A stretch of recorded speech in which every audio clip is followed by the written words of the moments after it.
I'm a captain. I served from 2003 to 2011. I'm First Major Nadav.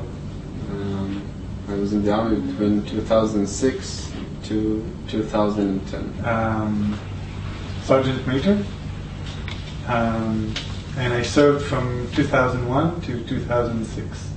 The problem is that the goal of what the unit does in regards with Palestinians is not just self-defense, it's upholding a military regime. It means to oppress the population, it means to weaken the political system of the Palestinians so that they can't improve their situation, so that the military regime continues. In order to preserve the status quo with the Palestinians, we need to control and gather information about also innocent people. I asked those questions during my army service about whether some of the things we are doing are maybe wrong, and I was always giving the answer that everything is all right.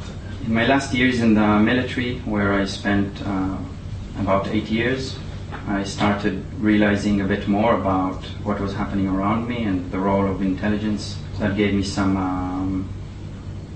doubts, some questions to think about, which I couldn't really consider as long as I was a part of the system. I think when all of us think about the kind of role that intelligence plays, the intelligence services play in a non-democratic regime, we get this kind of shudder.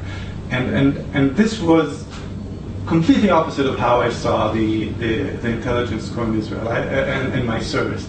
I thought of my service as something that is completely in very idealistic terms, very clean.